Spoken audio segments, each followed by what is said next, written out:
বিসমিল্লাহির রহমানির রহিম। আসসালামু আলাইকুম। উম্মেস ওয়ার্ল্ড থেকে সবাইকে স্বাগতম। আজকে আমি একটা মজাদার ভর্তা বানাবো। সেটা হলো বেগুন আর টমেটো দিয়ে একটা ভর্তা বানাবো ঝাল ঝাল করে। আমি আবার ভর্তা একটু ঝাল ঝালই পছন্দ করি। যাই হোক, আমি টমেটো কেটে নিলাম, তারপরে ফ্রিজে একটা বেগুন ছিল, সেই বেগুনটা কেটে নিলাম। অনেক রাত হয়েছে, যা আজকে রান্না করেছিলাম সেগুলো খেতে ইচ্ছে করছিল না, তাই ভাবলাম ঝটপট একটা ভর্তা করে ফেলি। আর আমি এই ভর্তাটা পেজে আপলোড করে দিই। যেমন ভাবা তেমন কাজ। শুরু করে দিলাম ভর্তা, সাথে ভিডিও করা। পেঁয়াজও কেটে নিচ্ছি, তারপরে এই টমেটোগুলো দিয়ে দিব। সবগুলো টমেটো এখানে দিয়ে দিব। তারপরে আমি এখানে বেগুন দিয়ে দিব। এখানে কালো কালো বেগুন হলে খুব ভালো হতো, তবে আমার ফ্রিজে এই একটা বেগুনই ছিল। যাই হোক, ভাগ্যিস ফ্রিজে টমেটো ছিল। এখন তো টমেটোর সিজন না, সবসময় টমেটো ফ্রিজে থাকেও না, কিন্তু আজকে ছিল, তাই ভাবলাম যেহেতু সব কিছুই আছে তাহলে এই ভর্তাটা করে ফেলি। আর আমারও যেহেতু অন্য কিছুই খেতে ইচ্ছে করছে না, এই ভর্তার জন্য আবার একটু কাঁচা পেঁয়াজ কুচি লাগবে, সেটা আমি একটু কুচি করে নিচ্ছি। প্রায় সময় আমার রাত্রে একটু ভর্তা দিয়ে ভাত বা রুটি যেটাই খাই, একটু ভর্তা দিয়ে খাওয়ার খুব ইচ্ছে করে। তাই প্রায় আমি ভর্তা বানালে রাতেই আমার ভর্তা বানানো হয়। আমি প্রায় দেখবেন আমার পেজে আমি বলি যে আমি রাত অনেক হয়েছে ভর্তা বানাচ্ছি, এরকম কোনো কথা। কারণ আমার রাতেই আমার ভর্তার প্রতি একটা কেমন যেন খেতে ইচ্ছে করে। যাই হোক, আমি পেঁয়াজ কুচি করে নিচ্ছি। এখানে আবার শুকনো মরিচ, আমি একটু ঝাল পছন্দ করি, এখানে আবার একটু শুকনো মরিচও দিতে হবে, তাহলে খুব ভালো হয়। আপনারা যারা ঝাল কম খান তারা এখানে মরিচের পরিমাণ অনেক কমিয়ে দিতে পারেন। যাই হোক, আমি একটু শুকনো মরিচও ভেজে নিয়েছি, আর এখানে এগুলো আমি সুন্দরভাবে ভেজে নিচ্ছি। এখানে তো অবশ্যই ধনেপাতা লাগবে, আমি ধনেপাতাগুলো কুচি করে নিচ্ছি। ধনেপাতাগুলো আমি সুন্দর করে কুচি করে নিয়েছি। আর আমি এখানে বেগুনগুলো একবারে লাল লাল করে ভেজে নিচ্ছি। টমেটোগুলো আমি সুন্দর করে পুরো করে ভেজে নিচ্ছি। সুন্দরভাবে ভাজা হয়ে গেলে আমি এগুলো সব বাটনার মধ্যে নিয়ে নিব।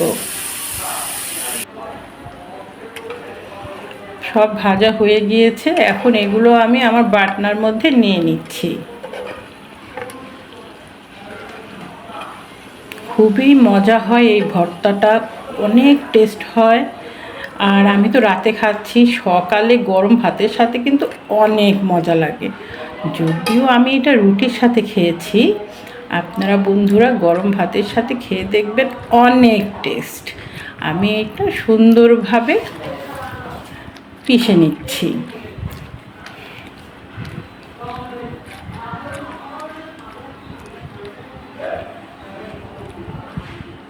এই ভর্তাটা কিন্তু অনেক লোভনীয় হয়, অনেক টেস্টি হয়। যারা এখনও এই বেগুন আর টমেটোর মিশ্রণের এই ভর্তাটা এখনও খাননি, যদি আমার এই ভিডিওটা দেখেন তাহলে অবশ্যই বানিয়ে খেয়ে ফেলবেন। আমি ভালোভাবে পেঁয়াজ, তারপরে কাঁচামরিচ, টমেটো আর হলো বেগুন ভালোভাবে মিশিয়ে নিচ্ছি। বাটনায় যে কোনো ভর্তা করলে খুবই স্বাদ হয়। আমি সবগুলো এক সাইড করে নিচ্ছি, কারণ এখানে আমি এখন শুকনো মরিচটা দেব। শুকনো মরিচটা আমি এখানে এখন পিষে নেব।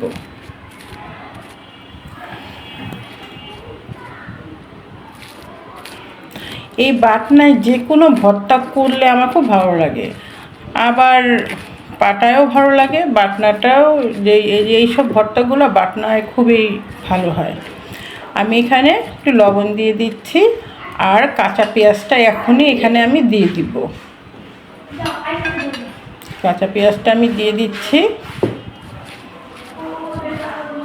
এখানে কিন্তু অবশ্যই একটু কাঁচা পেঁয়াজ দিতে হবে, আর মরিচ পরিমাণ আপনারা ইচ্ছে করলে কম বেশি করে নেবেন, তবে ভর্তা একটু ঝাল হলেই ভালো লাগে।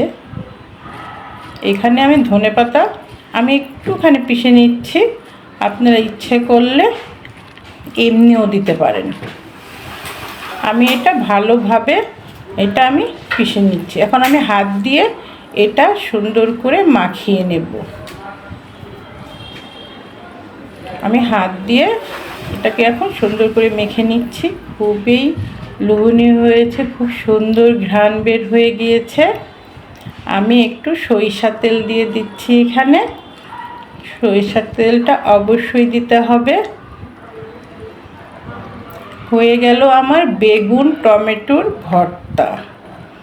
খুবই সুস্বাদু, খুবই লোভনীয়।